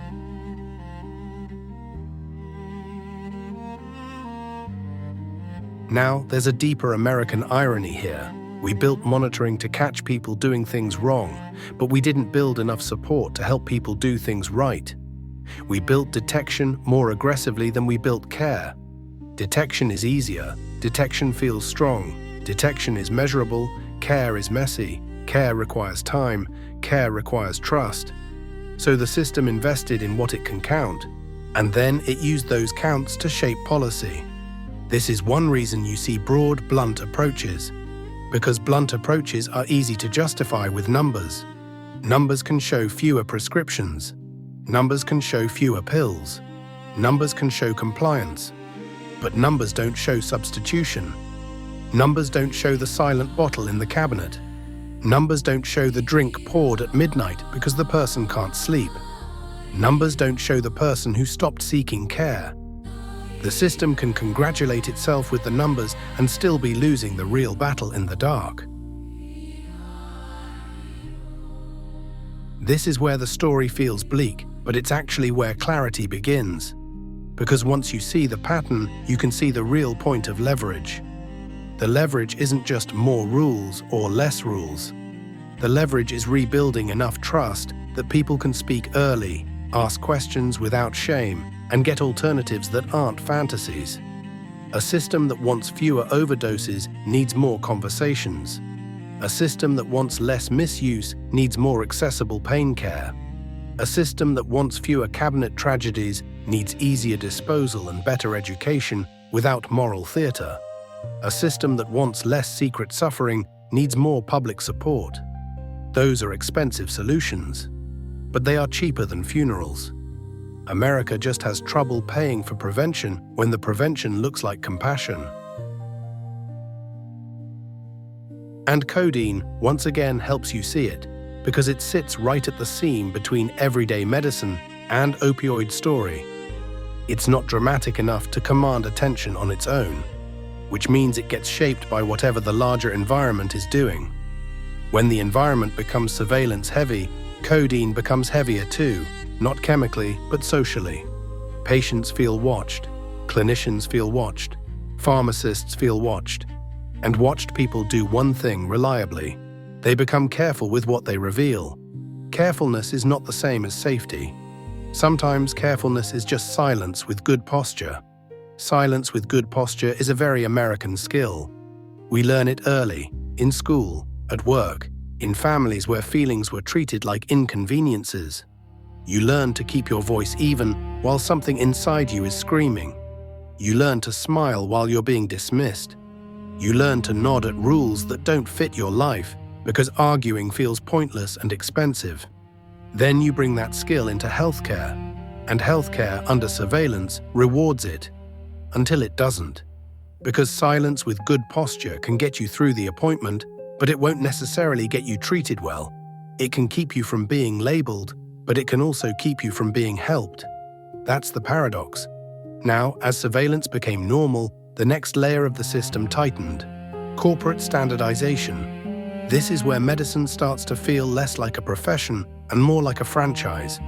Not everywhere, not in every clinic, not in every pharmacy, but enough that people notice. You begin to hear the same phrases in different places, like you've walked into the same script with a different cast. We have a policy. We don't do that. You'll need to talk to your prescriber. We can't fill this early. This medication is controlled. Each sentence can be true. Each sentence can also be a way of ending a conversation. And ending a conversation is one of the main functions of corporate policy. It reduces variability. Variability is risk. Risk is liability. Liability is what everyone is really managing, so corporate healthcare tries to minimize variability by minimizing discretion, which means it minimizes humanity.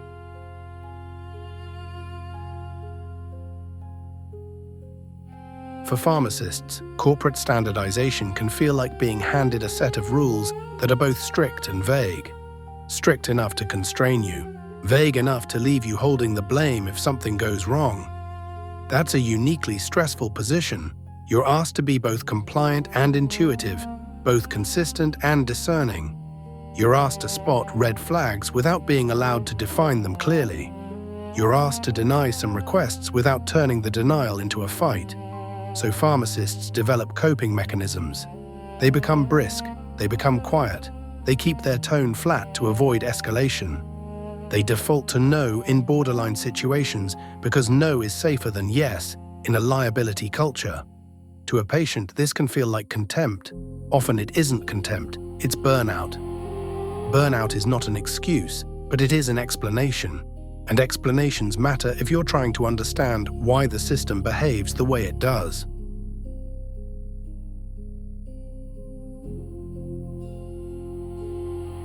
For clinicians, corporate standardization can feel like a slow removal of their professional voice. More templates, more required boxes, more mandatory language, more best practices that aren't always best for the person in front of them. More pressure to keep visits short. More pressure to avoid high-risk prescribing. More pressure to refer out, even when there is nowhere to refer to. So clinicians also develop coping mechanisms. They become cautious. They become avoidant. They become highly procedural. They become quick to propose alternatives that sound good on paper, even when access is limited. And patients feel that too. Patients can tell when a clinician is practicing medicine and when a clinician is practicing policy. Policy medicine has a particular emotional texture. It doesn't argue with you, it redirects you. It doesn't deny you loudly, it simply narrows your options until you stop asking. That's a kind of power. It can be used responsibly. It can also be used to disappear people. Now, here's where codeine comes back in a way that's almost symbolic. When the system gets rigid around opioids, it doesn't just change what gets prescribed, it changes what gets considered. Even reasonable options become administratively radioactive. Even mild options become something clinicians prefer not to touch because they don't have time for the consequences. Calls from pharmacies, prior authorizations, documentation, follow-ups that their schedule can't support. So the system's rigidity pushes practice toward what is easiest to administer, not necessarily what is best for a given person. That's not a conspiracy, it's a workflow. And workflows shape medicine more than most people want to admit.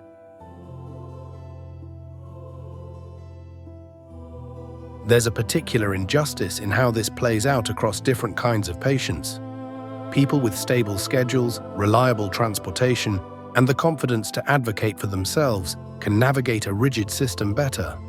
They can attend frequent follow-ups.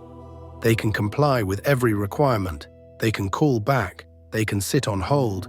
They can escalate. They can find a clinician who will listen. They can absorb the time cost of bureaucracy. People with unstable work, caregiving responsibilities, limited transportation, or limited health literacy get crushed by the same requirements. The system calls it equal rules. But equal rules in unequal lives produce unequal outcomes.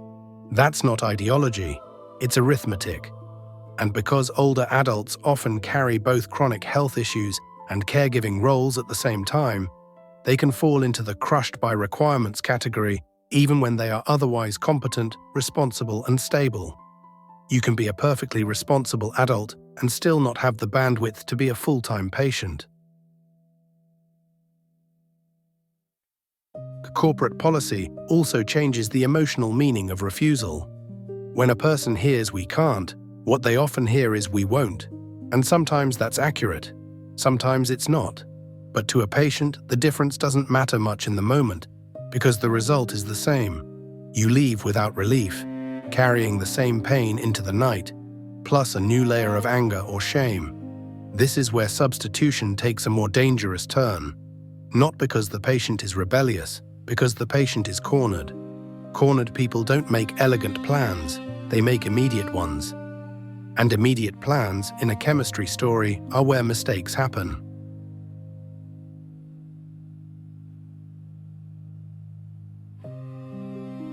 Now, there's another kind of enforcement that grew quietly in this era: social enforcement through reputational contagion.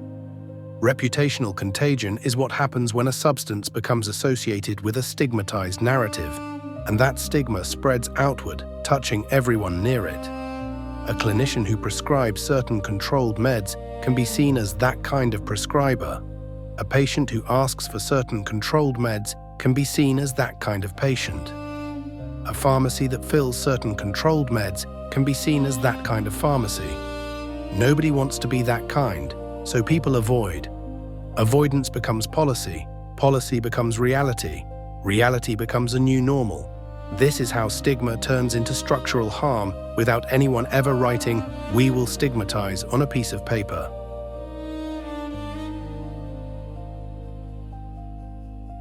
Codeine's reputational contagion is especially interesting because it's not always constant.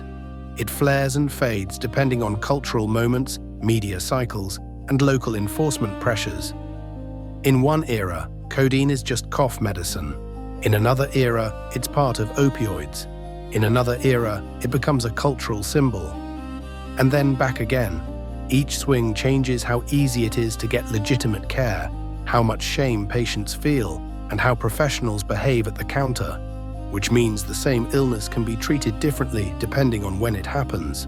That's a haunting thought.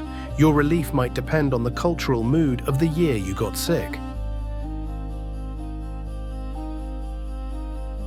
So where does that leave the person at home? Still negotiating, still improvising, still trying to find a version of quiet that doesn't cost too much, physically, socially, financially. And this is where the story starts compressing toward its most human point. Because after all the systems, all the policies, all the surveillance, all the messaging, what remains is a simple scene, a person alone with symptoms, a body making demands, a mind searching the cabinet, a country's entire infrastructure distilled into a single question: what can I take that will let me sleep? That question isn't sinful, it isn't lazy, it isn't evidence of bad character, it's evidence that the body has reached a point where it cannot be ignored. And in a country that treats rest like something you earn, that question can feel like a private rebellion. Not against morality, against the schedule, against the bills, against the expectation that you should keep performing normal life while your nervous system is trying to drag you under. This is why the American drug story, when you strip away the slogans, is often a story about sleep. Sleep is the first thing pain steals and the last thing policy restores.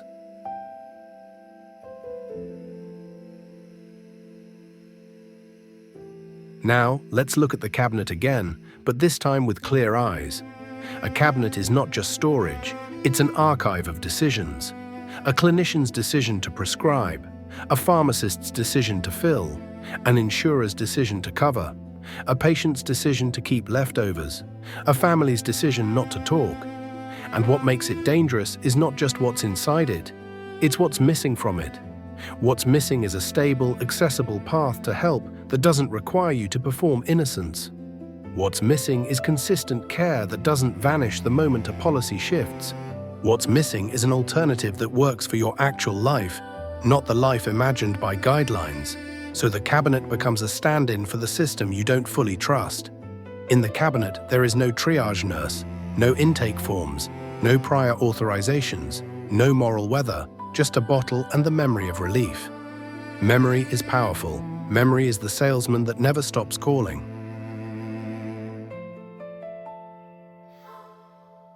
Here's the part that sounds cynical until you've lived it. The American healthcare system doesn't just treat symptoms. It teaches behavior. It teaches you what kind of suffering is acceptable.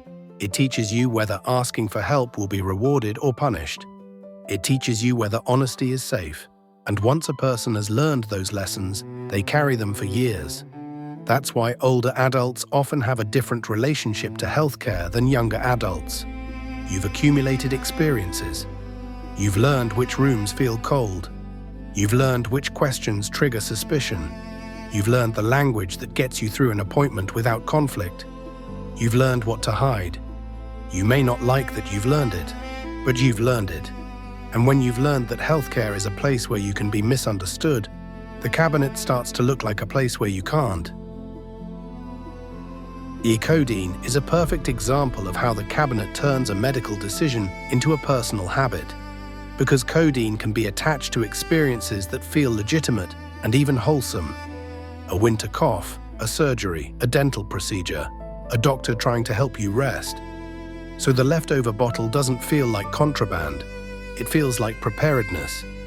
Preparedness is a virtue in America. We stockpile flashlights, bottled water, canned food, batteries. Stockpiling relief is the same impulse, just dressed in shame. And shame doesn't eliminate the impulse, it just drives it underground. Now, some people hear this and think the answer is simply, don't keep leftovers, dispose of them. That's a good idea, and it prevents some harm, but it doesn't touch the deeper reason people keep them. People keep leftovers because they don't believe the system will be there next time. That belief isn't irrational, it's based on experience. Clinics close, insurance changes, pharmacies run out, policies tighten, appointments take months, providers leave, prices jump, so people build their own small reserves, and then the system scolds them for acting like the system is unreliable. This is another American paradox. We punish people for adapting to instability. Now let's turn the camera slightly and look at the people who stand between cabinet and system, families. In many households, there's an unspoken agreement. We don't talk too much about what we take to cope, not because people don't care. Because care can turn into conflict fast. If a spouse confronts a spouse, the confrontation can sound like accusation, even if it's fear. If an adult child confronts a parent, the parent can hear it as disrespect, even if it's love. If a parent confronts an adult child, the child can hear it as surveillance, even if it's concern. So families avoid, they hope, they wait for it to resolve itself. But dependence and despair don't resolve themselves reliably. They grow in the silence, and by the time the silence breaks, it often breaks in a dramatic way. A fall, an overdose, an ER visit, a lost job, a panicked confession, a bottle found unexpectedly. This is why the opioid era has been so hard on families. It created new reasons to be afraid of each other. Fear doesn't bring families closer, it makes them police each other. And nobody wants to live in a home that feels like a checkpoint. This is also where the generational layer matters. A lot of older Americans were taught a simple rule: keep your problems private. Don't burden people, don't complain, don't make it a big thing. So when an older adult begins to rely on a substance for sleep or relief, whether it's codeine-based medication or anything else, they often hide it longer than they should. They don't want to be the family crisis. They don't want to be the story.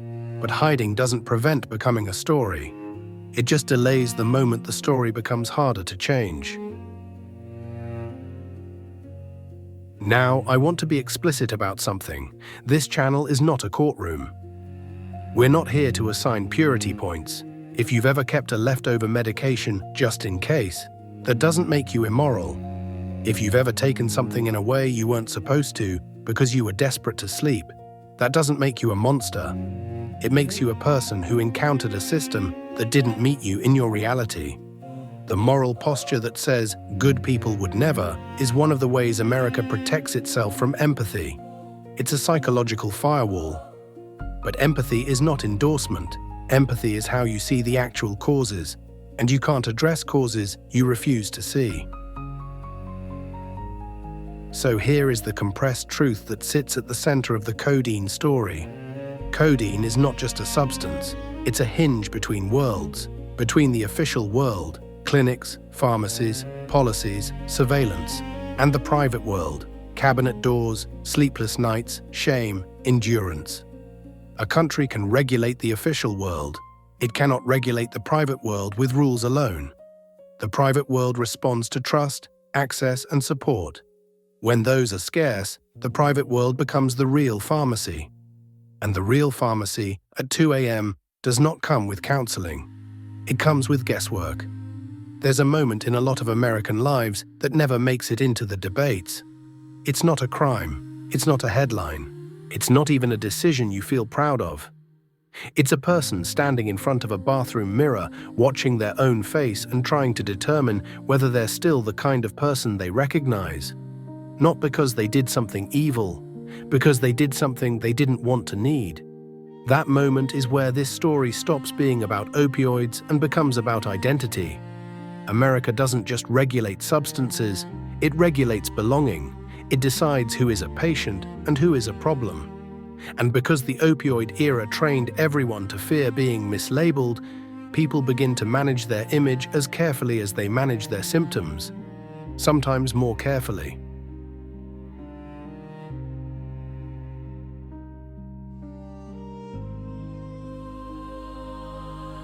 This is the part nobody likes to say out loud. A lot of Americans aren't trying to get high. They're trying to get through a shift, through a night, through grief, through pain, through loneliness, through the quiet panic that shows up when the house is dark and you realize your body is not a machine you can command anymore.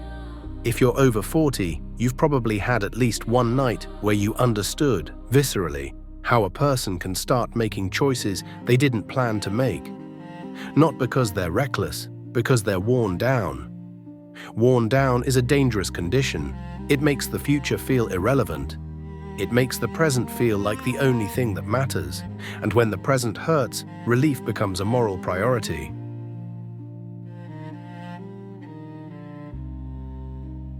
Now, here's where the story becomes painfully tender. The people who get judged in this era are often the people who tried hardest to be responsible. They were the ones who took their prescriptions as directed, the ones who never bought anything illicit, the ones who trusted clinicians and pharmacies, the ones who didn't talk about their pain because they didn't want to be dramatic, the ones who endured. And then, years later, something shifts. Pain accumulates, sleep erodes, anxiety grows teeth. A substance that was once a tool starts to feel like a necessity. This is where the shame hits hardest. Not because the behavior is necessarily worst, but because the self-image had been built on being the kind of person who doesn't need help. Needing help feels like failure when your whole life has been built on not needing it. That's not a personal flaw. That's a cultural inheritance.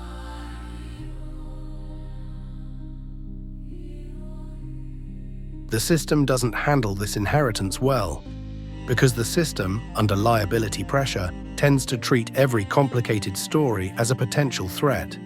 So the older patient with legitimate pain becomes cautious and rehearsed. The clinician becomes guarded and procedural. The pharmacist becomes flat and careful. And the conversation becomes thin enough that it can't hold the truth. This is how people end up managing their lives through hints instead of honesty. I'm not sleeping great. I'm having a rough time. I'm just tired. Those phrases are real. They're also too small for what they're carrying. And when language can't carry the truth, the body carries it instead. The body carries it as hypertension, as stomach problems, as depression, as falls, as accidents, as confusion, as ER visits, as 1,000 little deteriorations that look unrelated until you see the pattern. Codeine doesn't cause that entire pattern, but it can sit inside it as one of the ways people try to manage it. It's one of the substances that gets pulled into the orbit of sleep, pain, and coping because it can offer a specific kind of quiet. And quiet has value. Quiet is not nothing. Quiet is what lets a person reset. Quiet is what lets a caregiver keep going. Quiet is what lets a person with chronic discomfort have one night that doesn't feel like a war with their own nerves. It is not insane to want quiet. What's insane is how hard America makes it to get quiet safely. So what would quiet safely look like in a sane system?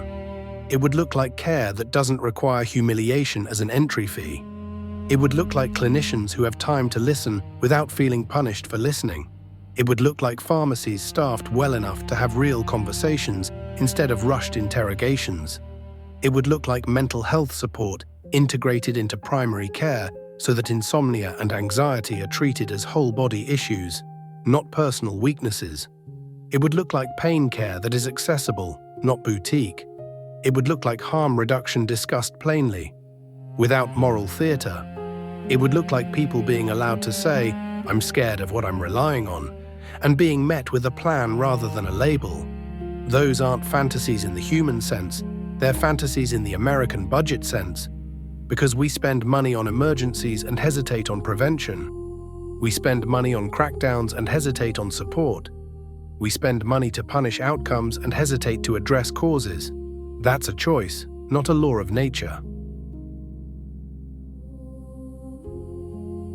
Now, I want to return, one last time in this segment, to the people who enforce the rules. The pharmacist who says, "I can't fill that." The clinician who says, "We don't prescribe that." They are not always wrong. They are not always cruel. Sometimes they are trying to prevent harm. But prevention without support becomes abandonment. And abandonment is one of the reasons the story keeps repeating. You can't scare people into health. You can't shame people into safety. You can't surveil people into trust.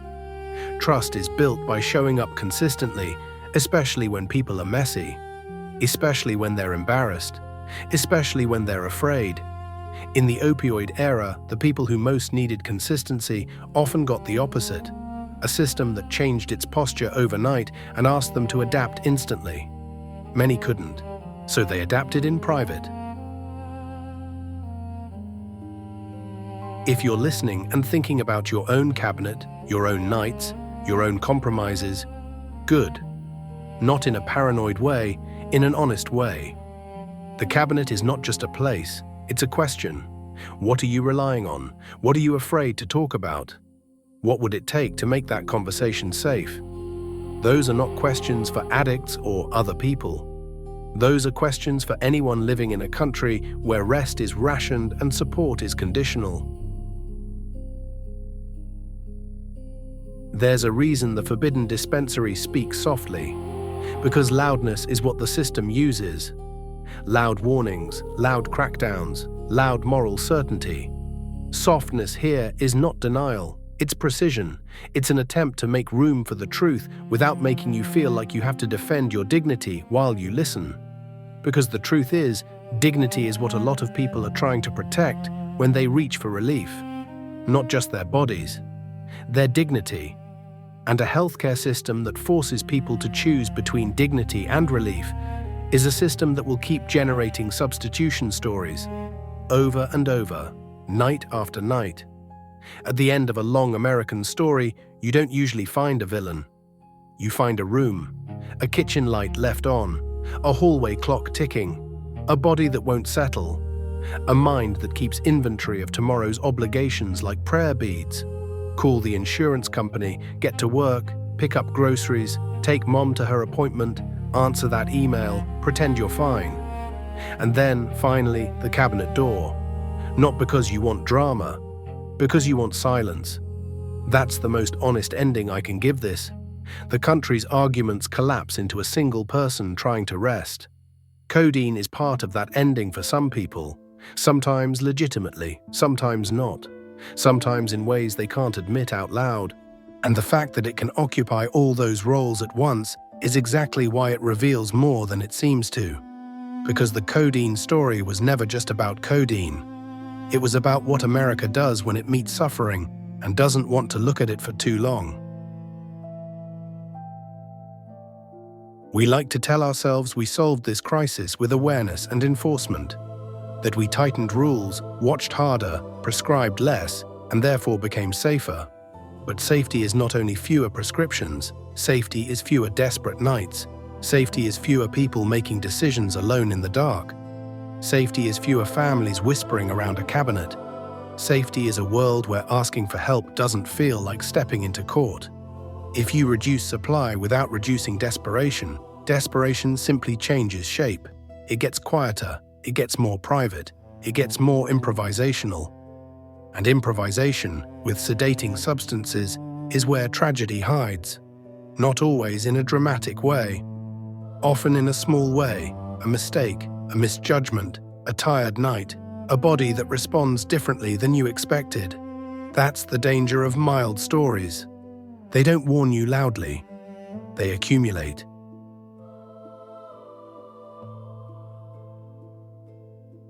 If there's one thing America hates, it's admitting that some problems don't have clean solutions. We want a lever, ban it, allow it, crack down, loosen up. But this story doesn't resolve with a lever, because it's not just a policy story, it's a relationship story. The relationship between patients and clinicians, between pharmacists and the public, between families and the truth, between pain and dignity, between culture and chemistry. And relationships don't get fixed with slogans, they get fixed with consistency.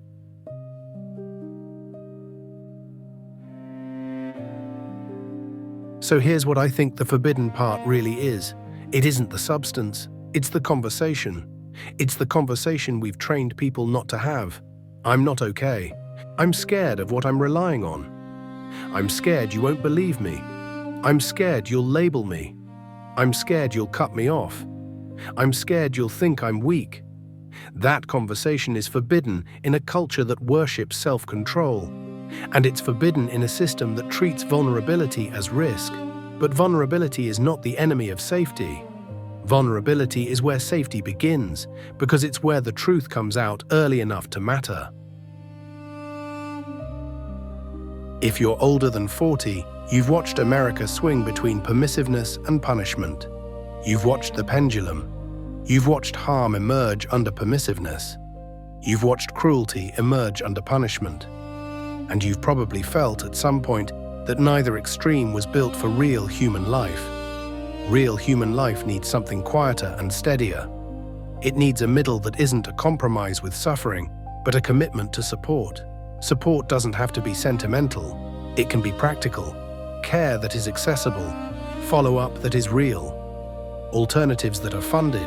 Education without humiliation. Systems that reward early honesty instead of punishing it. Those aren't dreamy values. They're engineering requirements for public health. Codeine will keep existing in one form or another because the need it often touches, cough, pain, sleep, will keep existing too. So the question isn't whether a molecule should be treated as angel or demon. The question is whether we want a society where relief is mostly managed through private improvisation or through stable relationships with care. Because one of those paths produces fewer tragedies, even if it produces fewer satisfying headlines.